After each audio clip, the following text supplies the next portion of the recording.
യമനിലെ ജയിലിൽ കഴിയുന്ന മലയാളി നിമിഷപ്രിയയുടെ മോചനത്തിനായി മലയാളികൾ രാജ്യമൊന്നടങ്കം ശ്രമിച്ചുകൊണ്ടിരിക്കുകയാണ്. അതിനിടെയാണ് ചില പ്രശ്നങ്ങൾ ഈ മോചനത്തിനുള്ള ശ്രമങ്ങളെ പ്രതിസന്ധിയിലാക്കുന്ന രൂപത്തിൽ ഇപ്പോൾ ശ്രദ്ധയിൽപ്പെടുന്നത്, ചർച്ചയാകുന്നത്. നമ്മോടൊപ്പം ഇപ്പോൾ നിമിഷപ്രിയ ആക്ഷൻ കൌൺസിലിന്റെ ഭാഗമായി പ്രവർത്തിക്കുന്ന അഡ്വക്കേറ്റ് സുഭാഷ് ചന്ദ്രനുണ്ട്. ഇപ്പോൾ ശരിക്ക് മലയാളികളിൽ ചിലർ തന്നെ അവിടെയുള്ള ആളുകളെ ബന്ധപ്പെടുകയും നിമിഷപ്രിയയെ മോചിപ്പിക്കുന്ന തരത്തിൽ ഇവിടെ ആഘോഷം നടക്കുകയാണെന്ന് അവരെ അറിയിക്കുന്ന രൂപത്തിലൊക്കെ കാര്യങ്ങൾ പോകുന്നു. ഈ നീക്കം മോചനത്തെയും നമ്മുടെ പ്രവർത്തനങ്ങളെയും ബാധിക്കുമോ? രണ്ട് തരത്തിലുള്ള പ്രതിസന്ധികളാണ് ഇപ്പോൾ ആക്ഷൻ കൌൺസിൽ നേരിടുന്നത്. അതിനകത്ത് ഒന്ന് പ്രധാനമായും ഇതുമായി ബന്ധപ്പെട്ടുകൊണ്ട് കഴിഞ്ഞ 3 ദിവസങ്ങളിലായി നല്ല രീതിയിലുള്ള ചർച്ചകൾ മുന്നോട്ട് പോവുകയായിരുന്നു. ആ കുടുംബത്തെ നമുക്ക് നെഗോസിയേഷൻ ടേബിളിലേക്ക് കൊണ്ടുവരാൻ സാധിച്ചു. അതിനുശേഷം അവരുമായുള്ള ഒരു പ്രാഥമിക ചർച്ചകൾ ആരംഭിക്കാൻ വേണ്ടി സാധിച്ചു. പക്ഷേ ഈ ചർച്ചകളെല്ലാം നടക്കുന്നത് ശ്രീ AP അബൂബക്കർ മുസ്ലിയാരുടെ നേതൃത്വത്തിലുള്ള മർക്കസിന്റെ നേതൃത്വത്തിലാണ് ഈ ചർച്ചകൾ നടക്കുന്നത്. അദ്ദേഹത്തിന്റെ ബന്ധങ്ങൾ ഉപയോഗിച്ചുകൊണ്ടാണ്. പക്ഷെ അദ്ദേഹത്തെ ഈ ചർച്ചകൾ നടത്തുന്ന സൂഫി പണ്ഡിതരെ എല്ലാം അപമാനിക്കുന്ന തരത്തിലേക്ക് വലിയ രീതിയിലുള്ള ചർച്ചകൾ കഴിഞ്ഞ 2 ദിവസങ്ങളിലായി, ഇന്നലെ ഈ ഉത്തരവ് വന്നത് മുതൽ നിമിഷപ്രിയയെ താൽക്കാലികമായി ഒരു ആശ്വാസമായി വധശിക്ഷ റദ്ദാക്കിക്കൊണ്ടുള്ള അല്ലെങ്കിൽ നീട്ടിവെച്ചുകൊണ്ടുള്ള ഉത്തരവ് വന്നത് മുതൽ ചില വ്യക്തികൾ ചാനലുകൾക്കകത്ത് ചെന്നിരുന്ന് ഈ നെഗോസിയേഷൻ പ്രവർത്തനങ്ങൾക്ക് നേതൃത്വം നൽകുന്നവരെ അപമാനിക്കുന്ന തരത്തിലേക്കുള്ള പ്രസ്താവനകൾ നടത്തുകയാണ്. ഈ പ്രസ്താവനകൾ സ്വാഭാവികമായും അവിടെയുള്ള ആളുകളുടെ ശ്രദ്ധയിൽപ്പെട്ടിട്ടുണ്ട്. ഈ നെഗോസിയേഷൻ പ്രവർത്തനങ്ങൾ നമ്മൾ നടത്തുന്നത് യമനിലെ പ്രമുഖരായ സുന്നി പണ്ഡിതന്മാരുടെ നേതൃത്വത്തിൽ അവരുടെ ബന്ധങ്ങൾ ഉപയോഗപ്പെടുത്തിക്കൊണ്ടാണ്. സ്വാഭാവികമായും ഈ ഉസ്താദിനെ പോലെയുള്ള ആളുകളെ അപമാനിക്കുന്നവരെ അല്ലെങ്കിൽ അവിടെ ചർച്ച നടത്തുന്നവരെ അപമാനിക്കുന്ന ഒരു സാഹചര്യത്തിൽ ഞങ്ങൾ ഈ ചർച്ചകൾ നടത്തുന്നത് എന്തിനാണ് എന്നുള്ള ചോദ്യം അവരുടെ അനുയായികൾ ഉയർത്തുന്ന സാഹചര്യമുണ്ട്.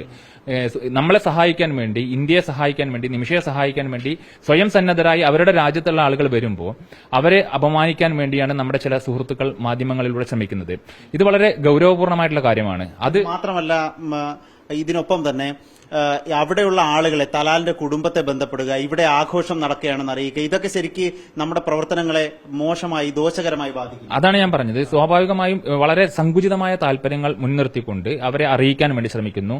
തലാലിന്റെ ബ്രദറിന്റെ, അദ്ദേഹത്തിന്റെ സഹോദരന്റെ ഫേസ്ബുക്ക് പോസ്റ്റിന് താഴെ പോയി വലിയ രീതിയിലുള്ള കമന്റുകൾ, മോശമായ രീതിയിൽ, അത് അവർക്ക് മനസ്സിലാകണം എന്നുള്ള കൃത്യമായ ധാരണയുടെ അടിസ്ഥാനത്തിൽ അറബിയിലൊക്കെ ട്രാൻസ്ലേറ്റ് ചെയ്തുകൊണ്ട് വരെ പോസ്റ്റുകൾ ഇടുന്നു, കമന്റുകൾ ഇടുന്നു എന്നുള്ളൊരു സാഹചര്യം. അപ്പോൾ ഒരു ജീവനെ സംബന്ധിച്ച് നമ്മളിവിടെ ജീവൻ മരണ പോരാട്ടം, ഒരു പെൺകുട്ടിയുടെ ജീവൻ രക്ഷിക്കാൻ വേണ്ടി ജീവൻ മരണ പോരാട്ടം നടത്തുന്ന സമയത്ത് ഇതിനെയെല്ലാം വളരെ ലാഘവ ബുദ്ധിയോടുകൂടി കാണുകയും തങ്ങളുടെ ചില താല്പര്യങ്ങൾ മാത്രം സംരക്ഷിക്കണം, ഈ ചർച്ചകൾക്ക് നേതൃത്വം നൽകുന്ന ആളുകളുടെ അവരെ മോശക്കാരാക്കാൻ വേണ്ടി ഒരു ജീവൻ നഷ്ടപ്പെടട്ടെ എന്ന രീതിയിലേക്ക് വരെ ചിന്തിക്കുന്ന സങ്കുചിതമായ സാഹചര്യത്തിൽ ചില ആളുകൾ പോകുന്നുണ്ട്. അത് നമ്മളെ സംബന്ധിച്ച് വളരെ ദുഃഖകരമായ സാഹചര്യമാണ്. ഞങ്ങളിപ്പോൾ ഈ ചർച്ചകൾ നടത്തുന്ന ആളുകളോട് ഞങ്ങൾ ആവശ്യപ്പെട്ടിട്ടുണ്ട്, ഇന്ന് ഇത് ഞങ്ങളുടെ ഭാഗത്തുനിന്ന്, ഞങ്ങളുടെ കേരളീയരുടെ ഭാഗത്തുനിന്ന് വന്ന ചില പോരായ്മകളാണ്, അതിന് ഞങ്ങൾ ക്ഷമ ചോദിക്കുകയാണെന്ന് അവിടെ ചർച്ച നടത്തുന്ന സൂഫി പണ്ഡിതരോട് ഉൾപ്പെടെ ഞങ്ങൾക്ക് പറയേണ്ട സാഹചര്യം. അതിന്റെ ഭാഗമായി ഞങ്ങൾ ഇന്നൊരു പ്രസ്താവന ഇറക്കിയിട്ടുണ്ട്. യമനിൽ നമ്മളിവിടെ ചെയ്യുന്ന ഇത്തരത്തിലുള്ള പ്രവർത്തനങ്ങളൊക്കെ അവിടെ ചർച്ചയാണ്. സ്വാഭാവികമായും ഈ പ്രത്യേകിച്ച് കാന്തപുരത്തെ പോലെയുള്ള ഉസ്താദിനെയും അദ്ദേഹത്തിന്റെ കൗണ്ടർ പാർട്ടായി അവിടെ പ്രവർത്തിച്ചുകൊണ്ടിരിക്കുന്ന സൂഫി വര്യന്മാരെയും ഒക്കെ അപമാനിക്കുന്ന തരത്തിലേക്കുള്ള പ്രസ്താവനകൾ അവരുടെ ഇടയിൽ അത് ചർച്ചാ വിഷയമായിട്ടുണ്ട്. അപ്പോൾ ആ വിഷയങ്ങൾക്കകത്ത് ഞങ്ങൾ അതിന്റെ അടിസ്ഥാനത്തിലാണ് ഇന്ന് ഞങ്ങളിപ്പോ ഒരു പ്രസ്താവന തന്നെ നിമിഷപ്രിയ ആക്ഷൻ കൌൺസിൽ തന്നെ ഔദ്യോഗിക മാപ്പ് പറഞ്ഞിട്ടുണ്ട്, അവരോട് അറിയിക്കാൻ ഞങ്ങൾ വാക്കാൽ അവരെ അറിയിക്കാൻ വേണ്ടി പറഞ്ഞിട്ടുണ്ട്. അതോടൊപ്പം തന്നെ നിമിഷപ്രിയ ആക്ഷൻ കൌൺസിൽ ഔദ്യോഗികമായി തന്നെ ഒരു പ്രസ്താവന ഇറക്കിയിട്ടുണ്ട്. മാധ്യമങ്ങളോട് ഞങ്ങൾ റിക്വസ്റ്റ് ചെയ്യുകയാണ്, ഇത്തരത്തിലുള്ള സങ്കുചിതമായ താല്പര്യങ്ങളോടുകൂടി വരുന്ന ആളുകളെ നിങ്ങൾ എന്റർടൈൻ ചെയ്യാതിരിക്കുക. കാരണം ഇതൊരു ജീവന്റെ പ്രശ്നമാണ്, ഒരു ജീവൻ മരണ പോരാട്ടമാണ് നടന്നുകൊണ്ടിരിക്കുന്നത്.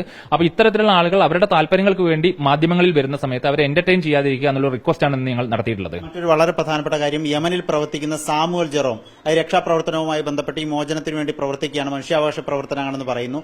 ഇതിന്റെ ക്രെഡിറ്റിനെ ചൊല്ലിയൊക്കെ തർക്കം വരികയാണ്. അതിലെന്താണ് ഈ ആക്ഷൻ കൌൺസിൽ എന്ന നിലയ്ക്ക് പറയാനുള്ളത്? സാമുവൽ ജെറോം തന്നെ അവകാശപ്പെടുന്നത് 2017 മുതൽ അദ്ദേഹം പ്രവർത്തിച്ചുകൊണ്ടിരിക്കുന്നു എന്നുള്ളതാണ്. 2017 മുതൽ പ്രവർത്തിച്ച് ഈ 8 വർഷത്തിനകത്ത് അദ്ദേഹത്തിന് എന്ത് റിസൾട്ട് ഉണ്ടാക്കാൻ സാധിച്ചു എന്നുള്ളതാണ് ഒരു പ്രധാനപ്പെട്ട ചോദ്യം. അദ്ദേഹത്തിന് അവിടുന്ന് 3 ജഡ്ജ്മെന്റുകൾ നൽകാൻ വരെ സാധിച്ചിട്ടില്ല. ഞങ്ങൾ അതിനുവേണ്ടി $4000 കൊടുത്തു. ആ ജഡ്ജ്മെന്റുകൾ ഞങ്ങൾക്ക് ഈ നിമിഷം വരെ ഞങ്ങൾക്ക് ലഭിച്ചിട്ടില്ല. അതോടൊപ്പം തന്നെ അദ്ദേഹത്തിന് $40,000 പ്രീ നെഗോസിയേഷൻ എന്ന രീതിയിൽ നൽകി. പക്ഷെ അതിന്റെ മറ്റ് ചർച്ചകളോ അതിന്റെ വിശദാംശങ്ങളോ ഒന്നുമില്ല. അത് ചോദിക്കുന്ന സമയത്ത് ആ ചോദിച്ച തൊട്ടടുത്ത ദിവസം അദ്ദേഹം നിമിഷപ്രിയ ഗ്രൂപ്പ് ഗ്രൂപ്പ് വിട്ട് പുറത്തു പോകുന്ന സാഹചര്യമാണ്. 50,000 ഡോളർ കൊടുത്ത് അതിലൊരു കണക്കുമില്ല. അത് എങ്ങനെ ഉപയോഗിച്ചു എന്ന് ഞങ്ങൾ കണക്കല്ല ചോദിക്കുന്നത്. ഞങ്ങൾ ആ ചർച്ചകൾ എന്തായി എന്നുള്ള കാര്യം ചോദിക്കുമ്പോൾ അതിന് മറുപടി പറയാൻ പോലും അദ്ദേഹം തയ്യാറാവുന്നില്ല. അദ്ദേഹത്തിന്റെ ഒരു കണ്ടക്ട്, അദ്ദേഹത്തിന്റെ ഒരു പെരുമാറ്റം നിങ്ങൾ മാധ്യമങ്ങളിൽ നിന്ന് കണ്ടിട്ടുണ്ടായിരിക്കും. നിങ്ങൾ ആങ്കർമാർ ചോദിക്കുന്ന സമയത്ത് പോലും, മാധ്യമപ്രവർത്തകർ ചോദിക്കുന്ന സമയത്ത് പോലും വളരെ ധാർഷ്ട്യത്തോടുകൂടി ഉള്ള ഒരു സമീപനമാണ് അദ്ദേഹം സ്വീകരിക്കുന്നത്. എന്നോട് ചോദ്യങ്ങൾ ചോദിക്കാൻ പാടില്ല, ഞാൻ പറയുന്നത് കേട്ടാൽ മാത്രം മതി എന്നുള്ള സമീപനമാണ്. ഇതേ സമീപനം നമ്മുടെ കമ്മിറ്റിക്കകത്തും എടുക്കുന്ന സമയത്ത് അത് നമുക്ക് സ്വാഭാവികമായി അംഗീകരിക്കാൻ പറ്റില്ല. സ്വാഭാവികമായിട്ടും ഞങ്ങൾ പറയുന്നത് ക്രെഡിറ്റ് അദ്ദേഹം എടുത്തോട്ടെ, പക്ഷെ നിങ്ങൾ ഈ ഇത്തരം പ്രവർത്തനങ്ങളിൽ നിന്ന് മാറി നിൽക്കണം. അദ്ദേഹം ഞങ്ങൾ തന്നെ, ഞാൻ പറഞ്ഞോളാം അവസാനം, ഇത് സാമുവൽ ജെറോമാണ് ഇത് പ്രവർത്തനം നടത്തിയതെന്ന് ഞങ്ങൾ തന്നെ പറഞ്ഞോളാം. പക്ഷേ അതുവരെ നിങ്ങൾ തൽക്കാലം ഇത്തരം ചർച്ചകളിൽ നിന്നോ അല്ലെങ്കിൽ ഇത്തരം പ്രവർത്തനങ്ങളിൽ നിന്നോ മാറി നിൽക്കണം എന്നുള്ള വളരെ വിനയപൂർവ്വമായ അഭ്യർത്ഥനയാണ് ഞങ്ങൾക്ക് അദ്ദേഹത്തോട് നടത്താനുള്ളത്. വളരെ പ്രധാനപ്പെട്ട കാര്യമാണ്. കാരണം മലയാളികളും രാജ്യം ഒന്നാകെ പറ്റുന്നവരൊക്കെ നിമിഷപ്രിയയുടെ മോചനത്തിനായി ശ്രമിക്കുമ്പോഴാണ് ഈ വിധത്തിൽ ഈ ശ്രമങ്ങളെ പരാജയപ്പെടുത്തുന്ന രൂപത്തിലുള്ള, തടസ്സപ്പെടുത്തുന്ന രൂപത്തിലുള്ള പ്രവർത്തനങ്ങൾ മലയാളികളുടെ തന്നെ, നമ്മുടെ കൂട്ടത്തിലുള്ള ആളുകളുടെ ഭാഗത്തു നിന്നുണ്ടാകുന്നത്. ഇത് അവസാനിപ്പിക്കണം എന്നുള്ളതാണ് ആക്ഷൻ കൌൺസിൽ ഇപ്പോൾ മലയാളികളോടാകെ അഭ്യർത്ഥിക്കുകയും ചെയ്യുന്നത്. വീഡിയോ ജേർണലിസ്റ്റ് കണ്ണൻ പ്രസന്നനൊപ്പം റിപ്പോർട്ടർ ആദിൽ പാലോട്, റിപ്പോർട്ടർ ദില്ലി.